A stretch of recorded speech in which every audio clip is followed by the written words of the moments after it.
across the vast landscapes of Africa, from the deserts of Nubia to the forests of West Africa, from the highlands of Ethiopia to the valleys of the Zulu kingdom. There were men and women chosen by destiny to carry a burden unlike any other. They were the oracles, the seers, the prophets, people who stood at the threshold of two worlds, the world of mortals and the world of the gods. When kings trembled before war, they turned not to their generals, but to the seers. When nations faced famine, pestilence, or drought, the cries of the people rose not to politicians, but to the oracles who could ask the gods why. These chosen ones were not ordinary figures. Their words were heavy, their presence both feared and revered. They were voices of thunder and whispers of fire. They spoke in riddles, in chants, in sacred codes that only the wise could interpret. The oracle's message was never trivial. It could crown kings or bring them to ruin. It could save a village from destruction or condemn it to exile. In their visions, they saw storms before they gathered, blood before it was spilled, and redemption before it was realized. They carried the power to bend destiny, not by their will, but by channeling the will of the gods. In West Africa, the Yoruba called upon the Babalawo to interpret the divine signs of Ifá. In Southern Africa, the Sangomas entered trance to summon ancestral spirits. In the Kongo, ngangas bridged the realms of the living and the dead. And in ancient Ethiopia and Nubia, prophets stood as guardians of cosmic order, reading the sky, the earth, and the sacred waters. This is their story, the story of those who did not merely speak to the gods. They spoke for the gods. They carried secrets that ordinary eyes could not see, and truths that ordinary hearts could not bear. They were the oracles, the seers, the prophets of Africa, and through them, the divine voice was never silent. In African cosmology, the oracle stands as a bridge between the human and the divine, the seen and the unseen. Oracles, seers, and prophets are not simply people who predict the future. They are those who can receive and interpret messages from the spiritual realm. Their role is not to entertain or to guess, but to carry truth from the gods, ancestors, and spirits to the people. Their work is grounded in responsibility, spiritual discipline, and alignment with cosmic order. To be an oracle is to be chosen, not self-declared. It is to serve as the mouthpiece of invisible forces, often at great personal cost. The spiritual hierarchy in African traditions often includes overlapping roles, but there are clear distinctions. Seers are those who have the gift of vision. Through dreams, trance, or second sight, they can perceive what others cannot, hidden truths, spiritual threats, or future events. Diviners are practitioners of systems designed to communicate with the spiritual world. They use specific tools, cowries, bones, nuts, shells, or scripts to decode messages from the divine. Their practice is highly structured and often passed down through initiations. Priests, by contrast, serve temples or deities directly. They perform rituals, make offerings, and maintain the spiritual energy of the shrine. While priests may also have prophetic insight, their main function is service to a god or community rather than direct revelation. Yet among all these roles, the oracle stands at a unique crossroads. They are often a combination of seer, diviner, and priest, but their focus is always truth. In many communities, the oracle is sought when the stakes are high, before war, during illness, when justice must be served, or when something sacred has been violated. The oracle does not speak lightly, and when they do, their words carry tremendous weight. A message from an oracle can change the direction of a village, bring down a king, or realign an entire society. The objects of the oracle's practice are not random. They are sacred instruments of revelation. A staff may symbolize authority and connection to ancestral lineage. Cowries, often used in divination, are not just shells. They are seen as the tongues of the spirits, chosen for their ability to communicate the unseen. Sacred language, chants, or invocations are often part of their practice, spoken in tongues that carry vibrational resonance meant to open doors between worlds. The oracle's tools are never used casually. They are ritually prepared, consecrated, and held with reverence. To touch them without permission is to invite spiritual imbalance. Because of the nature of their work, oracles are both feared and revered. They are respected for their insight, but often kept at a respectful distance. People understand that to walk too close to truth is to risk being exposed. Yet when the need arises, it is the oracle's compound the people go to. They kneel, they ask, they wait, and if the spirits are willing to speak, the oracle will answer. Not with opinion, but with revelation. They are not simply wise. They are aligned. They carry the burden of knowing what others cannot. They speak the unspeakable, and in doing so, they preserve the balance between humanity and the divine. In the vast spiritual landscapes of West Africa, oracles are not merely part of tradition. They are the architects of divine order, social harmony, and political legitimacy. Their presence is woven into the governance of kingdoms, the judgment of disputes, and the balance of spiritual forces. From the Yoruba plains to the courts of Benin and the ancestral lands of the Igbo, oracles are revered as the voices of the gods and ancestors, trusted to carry messages that shape entire civilizations. Among the Yoruba people, the Ifá oracle system is perhaps the most expansive and systematically preserved. At its center are the Babalawos and Iyanifas, male and female diviners, trained to interpret the sacred wisdom of the Odu Ifá, a vast collection of spiritual texts and parables. These diviners do not speak for themselves. They interpret the messages of Orunmila, the Orisha of wisdom and divination. When the client approaches an Ifá priest, a complex process begins. Using sacred palm nuts or a divining chain called Opele, the diviner invokes the spiritual realm. The signs that emerge correspond to specific Odu verses, each containing layers of spiritual guidance, ancestral memory, and cosmic principle. Ifá divination is not arbitrary. It is a rigorous and scholarly system requiring years of study, initiation, and ethical training. Each Odu verse is a portal to moral teachings, mythic stories, and warnings. A skilled Babalawo doesn't just interpret. He diagnoses, he identifies the spiritual root of a problem, whether it is ancestral displeasure, imbalanced energy, or a breach in personal alignment. Remedies might involve offerings, sacrifices, or behavioral changes. The Ifá system is holistic. It heals the spirit to correct the course of life. It is both deeply mystical and fundamentally practical, grounded in a worldview where nothing happens by accident and everything is spiritually significant. In the Kingdom of Benin, oracles held a powerful role within royal politics and statecraft.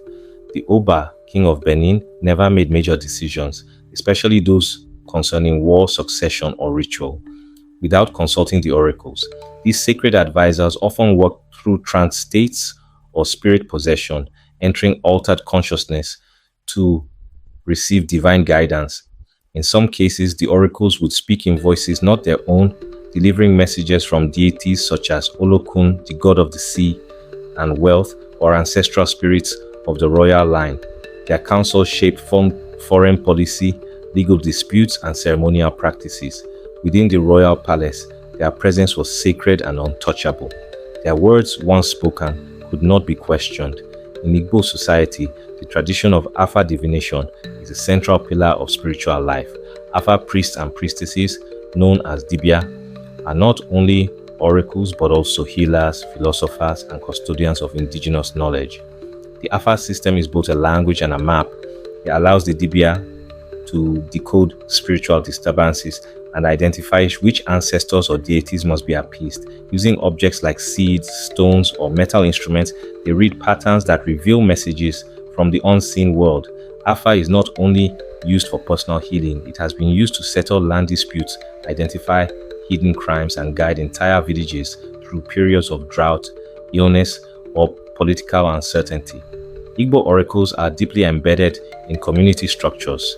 Shrines built for deities like Amadioha or Allah often host regular divination sessions where people gather for spiritual insight and resolution. These are not quiet private sessions. They are public gatherings that reinforce communal ethics. An oracle's revelation might call out a corrupt elder or vindicate a wrongly accused youth. In these moments, the divine becomes the judge and the oracle becomes the courtroom. It is justice, not by man's hand, but by the will of the gods. Across these West African systems, what unites them is not just ritual complexity, but their function as instruments of social balance. Oracles are not marginal figures. They are central to political power, judicial integrity, and communal harmony. A ruler who ignores the oracle's voice risks both spiritual consequences and social rebellion. A village that loses its seer risks drifting into disorder. Oracles hold the line between chaos and harmony, not through force, but through sacred wisdom. Moreover, the practice of divination in West Africa is always communal. Even when a diviner is consulting one individual, the consequences often ripple outward. A problem in one household might be traced to an offense that affects the entire lineage. A child's illness might reveal a breach of ancestral protocol. The oracle never isolates. They connect. They show the web of life, where every thread is tied to another, and no action is without consequence. In West Africa, to listen to an oracle is to consult the memory of the ancestors, the guidance of the gods, and the blueprint of one's destiny. It is not an act of superstition, but a disciplined engagement with the sacred structure of reality. And through their presence, these oracles have ensured that African societies remain attuned not only to earthly challenges, but to the eternal rhythm of spiritual truth. In Central and Southern Africa, the role of the seer is as essential to the structure of society as it is to the individual's spiritual well-being. These oracles, prophets, and spiritual mediums are not simply wise elders. They are vessels of communication between the world of the living and the vast, vibrant realm of spirits and ancestors. Their purpose is to interpret the unseen, to diagnose what the eye cannot see, and to guide communities with clarity that transcends ordinary understanding. Each tradition, from the Zulu to the Kongo to the Shona, holds unique expressions of seership, but all are rooted in the belief that the spiritual world is not separate from the human. It is intertwined with it. Among the Zulu people of Southern Africa, the Sangoma is a revered figure, a traditional healer, visionary, and seer whose powers are gifted through ancestral calling. Sangomas are not trained by human teachers alone. They are chosen by ancestral spirits who begin to reveal themselves often through vivid dreams, strange illnesses, or unexplainable sensations. These dreams are not random images. They are messages from the ancestors demanding attention and service. When a person is called, they must undergo initiation, known as Ukutwasa, a rigorous period of spiritual training that involves learning herbal medicine, ritual chanting, and most importantly, the art of receiving and interpreting ancestral visions. Once fully initiated, the Sangoma becomes a healer, a dream interpreter, and a spiritual advisor. People consult them for physical ailments, but more often for guidance in relationships, decisions, and spiritual disturbances. Further north, in the Kongo region of Central Africa, seers known as ngangas serve as interpreters of the spiritual boundary known as Kalunga, the mysterious line that separates the world of the living from the world of the dead. The Nganga is more than a healer. They are a prophet and ritual expert who uses sacred objects, chants, and trance to access knowledge from beyond. The central part of their practice is working with Enkisi, spirit-inhabited objects used to focus spiritual power. Through these rituals, Ngangas can uncover hidden truths, resolve disputes, and even challenge spiritual attacks. Their power rests in their ability to navigate the invisible world, calling upon spirits of the forest, rivers, or ancestors to speak through them. The Kongo cosmos is a circle, not a line, and the ngangas stands at the crossroads, holding space where spirits cross into human lives and vice versa. In Zimbabwe, among the Shona people, oracles appear through possession by Mhondoro spirits, the royal ancestral spirits linked to dynastic clans and sacred territories. Mhondoro are not ordinary ancestors. They are the spirits of former kings and guardians of the land. When a spirit medium, often a woman, is possessed by a Mhondoro, she becomes the voice of ancient leadership. Her words are not hers. They are the words of a king returned through spirit. These mediums are consulted by local chiefs and even state leaders during times of political tension, drought, or communal crisis. They serve as moral compass, environmental protectors, and spiritual advisors all at once. When a Mhondoro speaks, the entire community listens, for it is the voice of legacy, authority, and divine connection.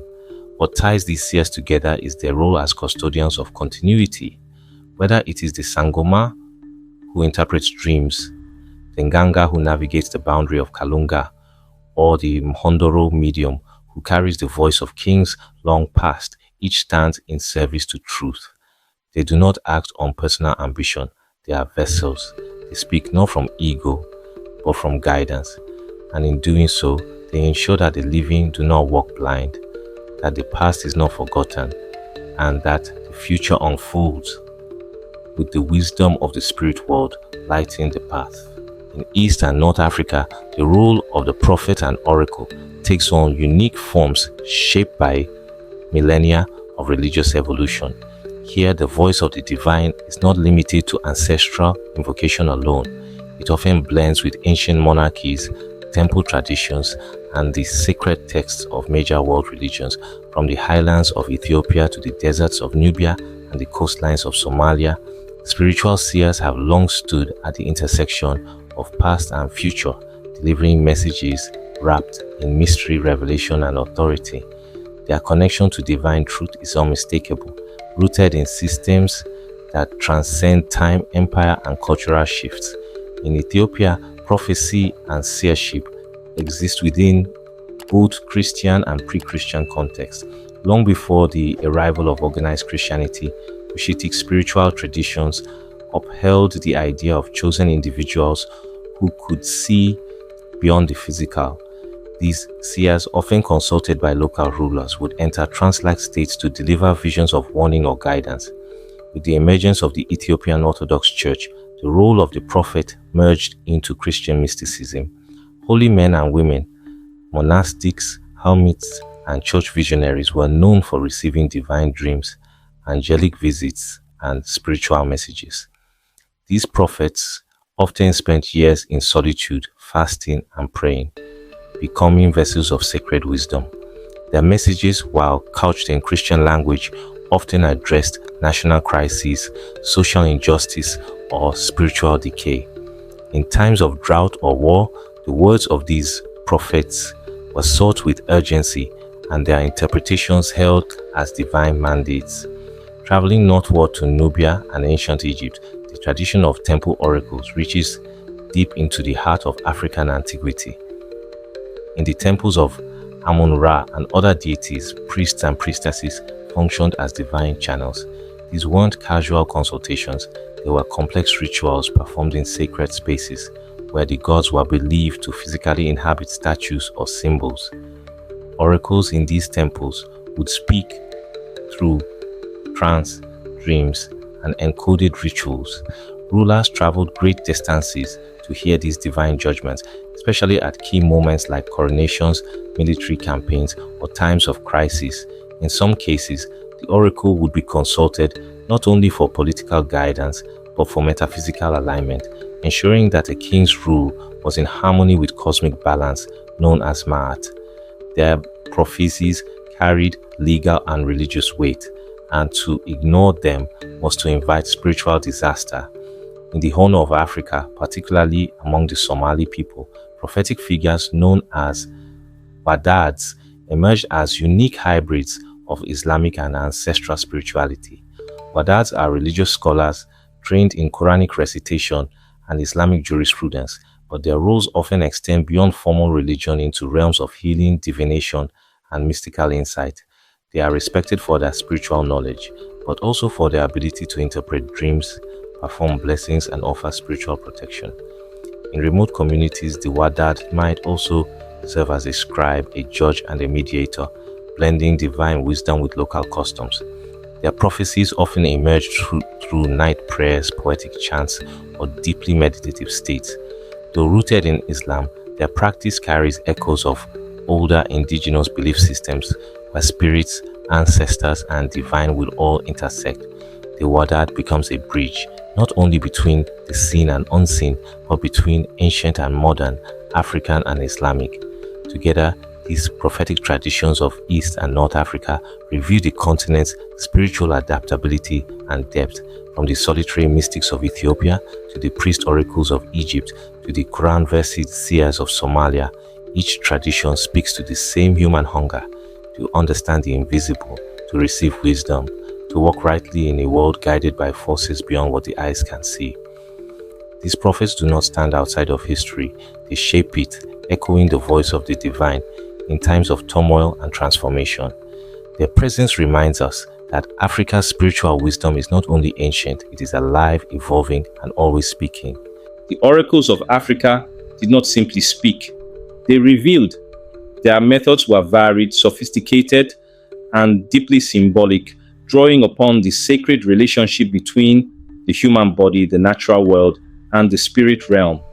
These revelations did not arrive in simple sentences or casual conversations. They came through dreams that lingered for days, visions that could shake a person to the core, and trance states that carried the soul beyond the bounds of waking reality. The experience of receiving a divine message was often intense, requiring spiritual preparation, physical discipline, and emotional surrender. It was understood that to hear from the gods, one had to leave ordinary consciousness behind and enter a sacred zone where time, language, and logic gave way to the presence of the divine. Dreams played a major role in African prophetic traditions. Often, the first sign of a seer's calling began in the dream world. These dreams were not fleeting images, but multi-layered visions filled with symbols, voices, and scenes that demanded an interpretation. Entire communities would gather to hear a dreamer recount their vision, dissecting it for omens, warnings, or instructions. A true dream, it was believed, came not from the individual mind, but from the ancestors or spirits.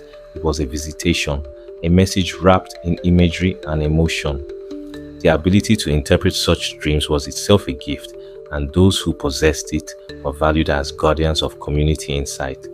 Trance states and spirit possession were also crucial methods of revelation. In ritual settings, diviners, mediums, and seers would enter altered states through drumming, chanting, fasting, or dancing. Once the body and mind crossed into trance, a shift occurred. The voice of the oracle changed. Movements became spontaneous, and messages flowed from the spirit world. These were sacred performances, not for entertainment, but for decoding divine will. In this state, the oracle served as a vessel, delivering truth in a form that was often symbolic, metaphorical, or even poetic. Divination through objects was another powerful method. Across the continent, sacred tools were used to read the patterns of destiny. Bones, cowries, kola nuts, pebbles, fire, and water each carried a language that trained diviners could understand. These were not random superstitions, they were coded systems, refined through generations of use. The way a cowrie shell landed, the direction smoke traveled, the ripple and a basin of water, each told a story. Diviners read these signs like scripture, listening for the voice of spirit in the smallest details. In some traditions, sacred scripts like Nsibidi in southeastern Nigeria or Medunete in ancient Egypt were also used. Symbolic writing systems that held deep spiritual knowledge and were only understood by the initiated. Oracular speech was never plain or direct. It was a form of sacred language, layered with metaphor, riddles, parables, and rhythm.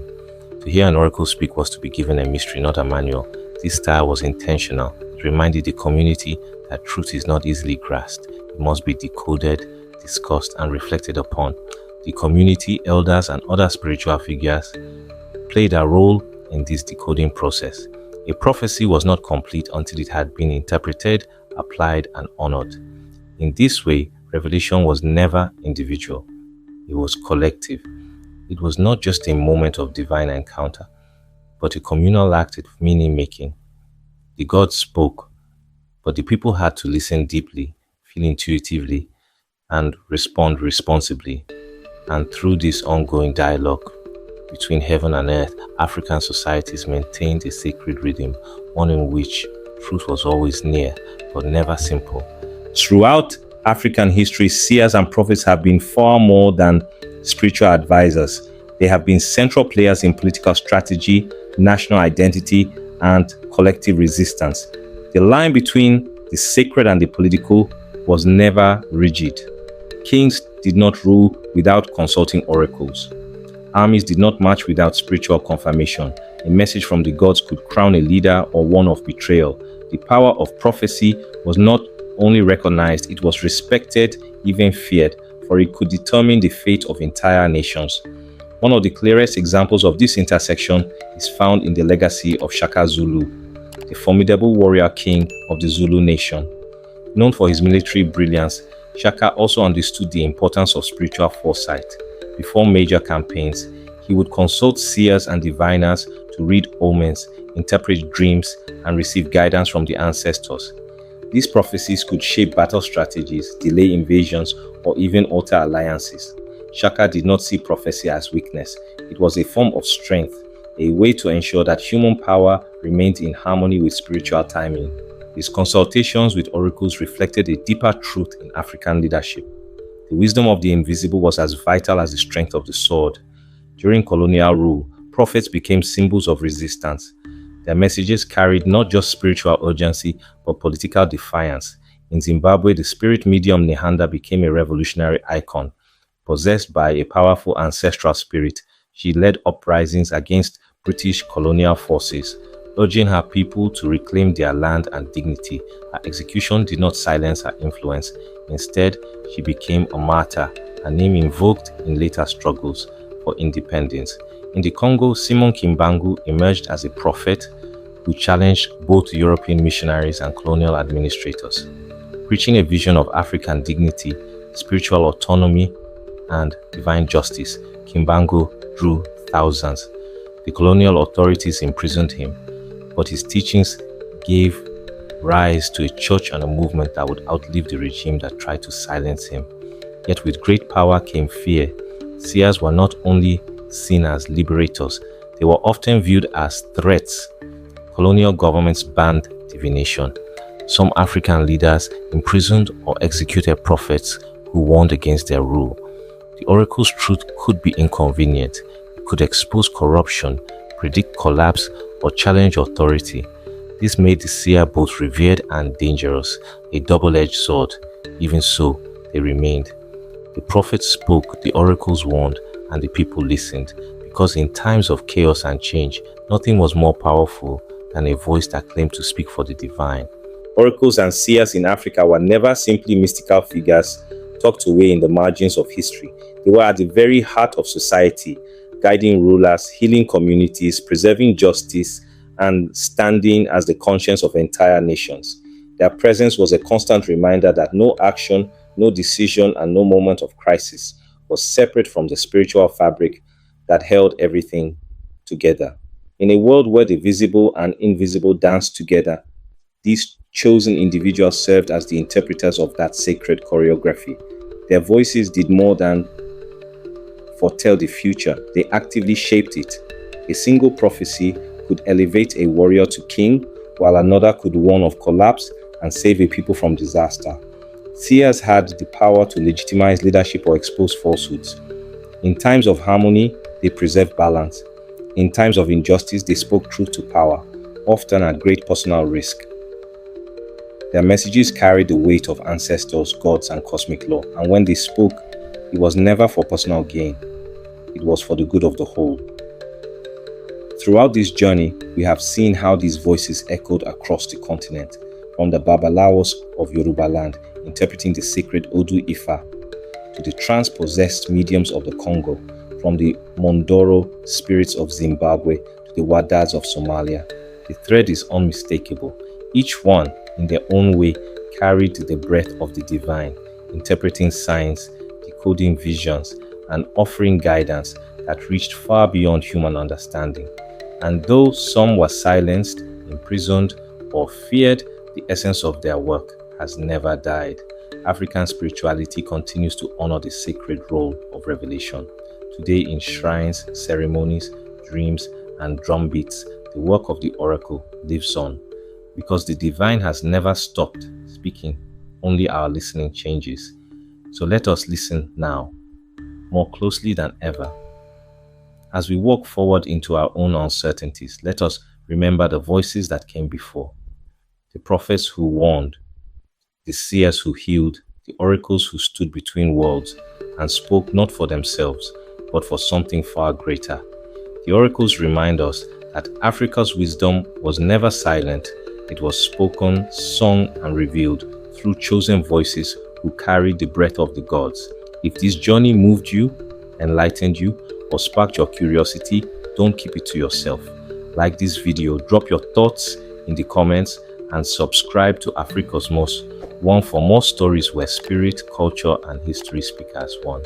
Thank you for watching, for listening, and for honoring this path with us. Until next time, stay rooted, stay awakened, and keep listening for the voice behind the veil.